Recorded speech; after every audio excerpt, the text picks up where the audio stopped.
related session, and this sounds really exciting. So Matilda is going to be talking about how to get started on building your own fantasy world. So Matilda was born in Sweden. She's a fantasy writer who lives in London. She graduated from Goldsmiths with a degree, a master's degree in creative writing and education in 2020. Her work has appeared in a number of publications, including the Reader's Digest. And the aim of this workshop is to encourage anyone interested in creating their own fantasy world to take their first step. So I will hand over to you, Matilda. Go ahead. Thank you, Emily. Right, so fantasy world building. It can be a little bit daunting if that's not something you do normally, because the most important thing with fantasy is to disregard anything you know of the world you live in, which can be, quite a daunting idea, because we sort of take inspiration usually from our own life, and sort of to disregard almost all of that and plunge into something completely unknown can be a bit daunting. But the idea for this session is to do 3 little workshops, 2 short ones and hopefully one a little bit longer, depending on time. And then I'll leave a little bit of time at the end if you have any questions or feedback. As with the previous sessions, if you feel confident to post your what you write into the comment section, that's really great. If you rather keep it to yourself, that is also completely fine. That is up to you, whatever you feel comfortable with.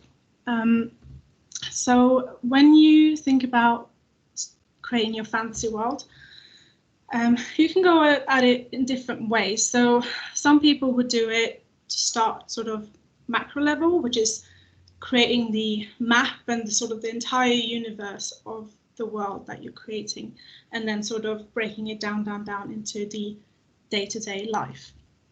I'm going to do it the other way around for this session. So I'm going to keep it very micro level. So hopefully it will feel a little bit more familiar.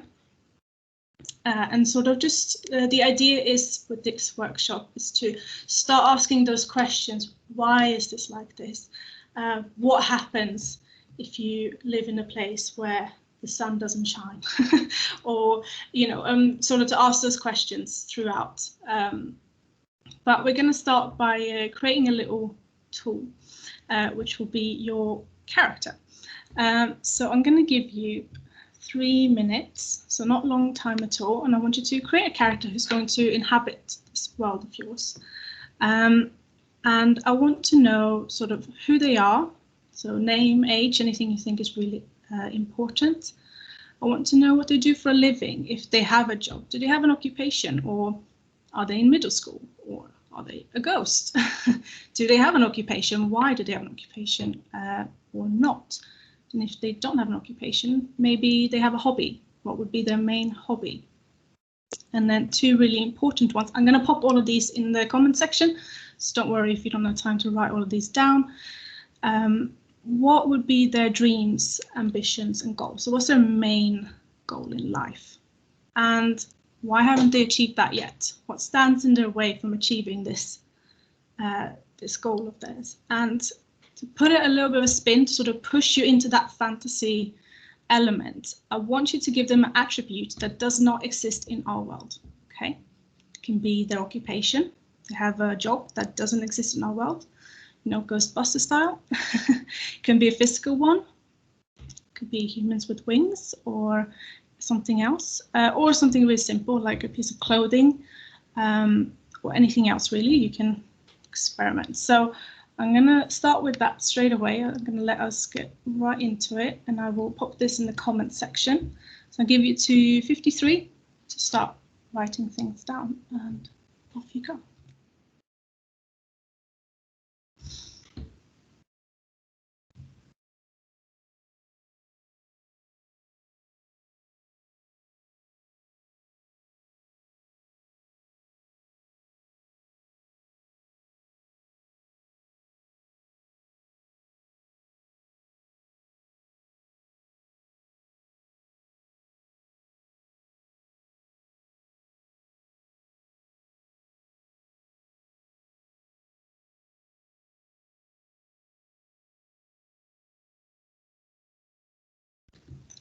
So we're just creating a character, Bunny. I don't know if you can see what I've just popped on the screen. I can pop it again, the first prompt. So it's just to create your character.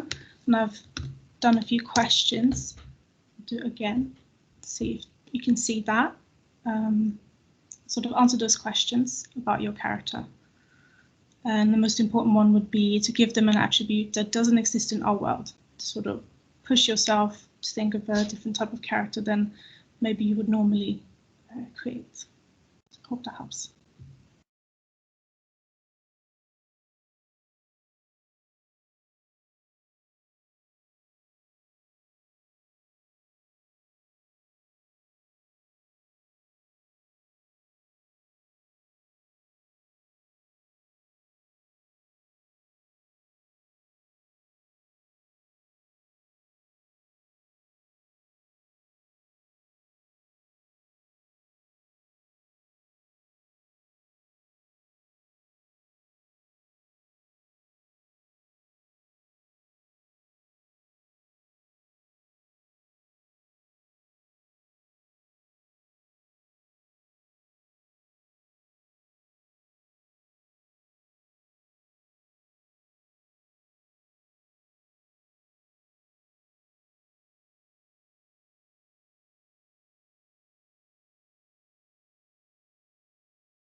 Right, if we start to wrap up what we started so far. Oh, getting some great ones already.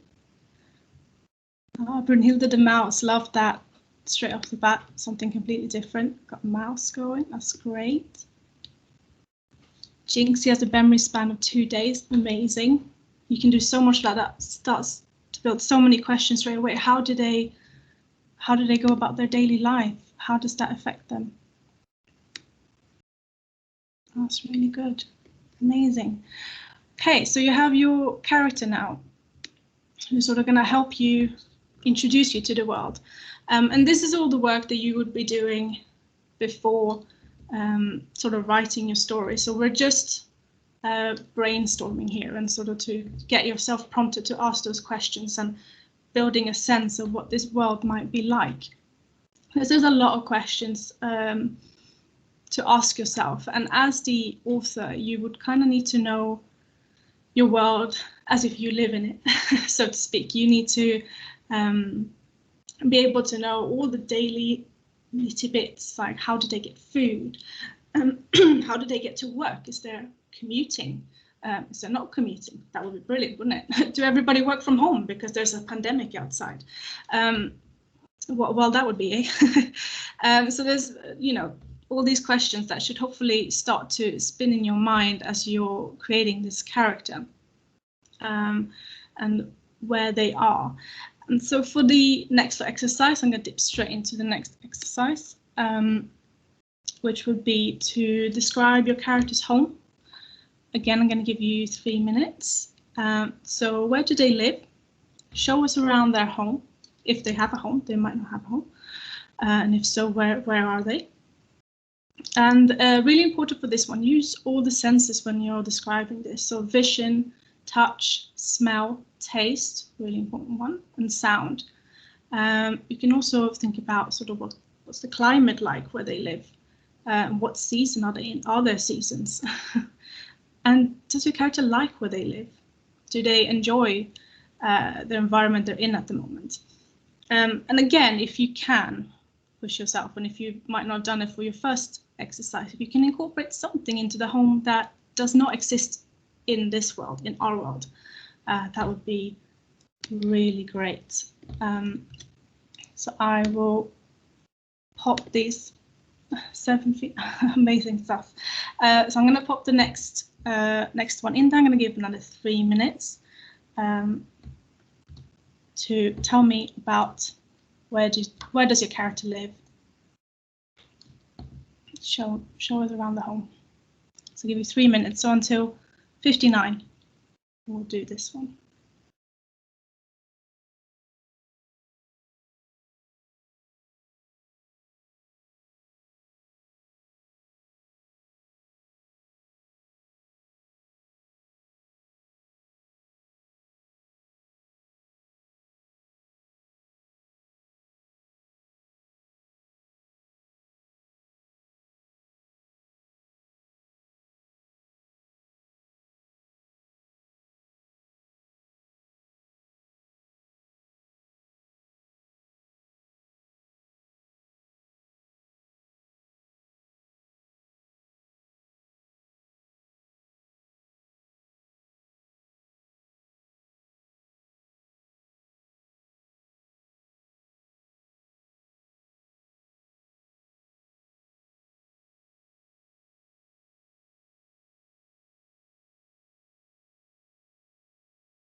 Okay, we've wrapped things up there. I've got some great stuff already. You guys are so imaginative. It's amazing. Laurie says struggling with fantasy genre. Yes, that is a common thing, isn't it? Sometimes it's hard. You want to sort of root in reality of what you know, and it can be quite scary to have to think about the unknown. But you guys are doing great. It is a challenge. I'm hoping I'm not making it too difficult. I want you to sort of let your guard down, push yourself, trying to think of different ways. So, oh, that's brilliant. So you have your character now, and you have their home, or as Jinxie has, a tent that it carries around. Brilliant, brilliant, and can only open up as the sun goes down. That's amazing. Great detail. And so you have your home. So you're starting to see the world around your character. So we started small, their home, which is usually where you feel safe and where usually you can be you, so to speak. So that will most reflect what the character is like, and also what the place is like. So again, bringing it to you can bring it to our world. So with a pandemic, people are working from home. How does that affect? It reflects the reality outside. So equally, this home of your character will reflect the outside of your world, whether that is a fantasy world or this world. So that's a really good way to start if you feel overwhelmed of, I can't create a map. A map is too big. It's too much to think of names of several countries. Then you can start small. Start from the home. What's different? How do they do the day-to-day things differently than what you would do? Things like, where do they eat breakfast? Do they eat breakfast? Or, is it like the hobbits that have several meals a day? How would that look like? How does that impact? How many groceries would they need? More than one fridge to have that many meals? Again, questions. That's the beauty of fantasy, which I think a lot of people might find scary, which is the questioning, which I find, which is the great part. You get to question everything and take another moment to think about it. So we're got another 15 minutes of this session. So I'm going to give you a longer task this time. So you have your character and you have your home. Now I want your character to venture out into the world. Okay, so I want you to write a day in the life of your character in your world. So I'm going to give you 7 minutes for this one. I'll tell you the time in a moment. And sort of to help you off, because this can feel a bit daunting maybe. So where are they going and why? And you can anchor this to what you said in the beginning about your character. It can be relating to their occupation or their hobby or even their goal. Sort of, if they are looking for something, where are they heading? What do their surroundings look like? So, street, village, town, city, where are they? Are there any landmarks? And who else lives here apart from your character? Well, what other things do you have around it? And then if you feel brave enough, you can take it even further and you can start thinking about those questions, such as what's the political system in the place where your character lives? Is that reflected in the city or in the place where they live? If you want to bring in more fantasy, is there magic in this world? And if there is magic, because something really important when you talk about magic is that it always comes with a price. Otherwise, people can go maybe killing people with magic left, right, and center. Would that be allowed? So what would be the price for using magic in your world or in their world, your character's world? And then you can also think about plants and wildlife. We have cats and dogs outside. What sort of animals would you have when you step outdoor? Would it be a three-headed dog, like in the Greek myths, or would it be something different? So I threw a lot of questions at you here. Obviously, you don't need to respond to all of them. I think the most important thing is that you let your character go out the door and explore. Okay, so I'm going to give you 7 minutes for this task, so a bit longer. So we'll be 11 minutes past, which will give us 4 minutes for questions and sort of a debrief. And off we go.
Okay, if we start to finish up, how did we find that?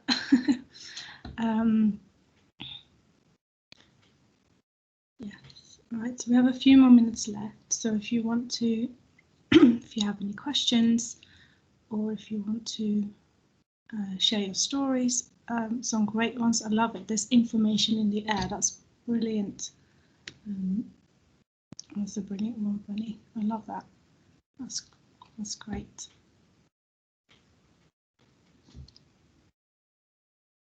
Yeah, there's some really great ones. Mm.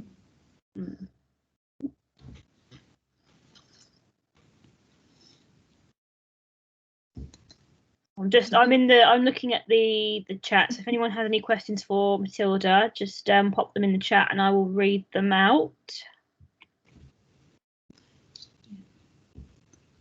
The thing with moving on from here, you can, start venturing out more and more. So, you've started looking at where they live and then go on to sort of their home, then their city, or, the bigger area. And then you'll be able to slowly build it up and then think about, the countries and the and sort of how the world is. So we have a question. Sorry to interrupt you, Matilda. We have a question from Laurie, and it is there a process you take to students through to free up their imaginations? So I think if they're really stuck, obviously this is a lot of questions, and this one is tailored probably more towards the older end.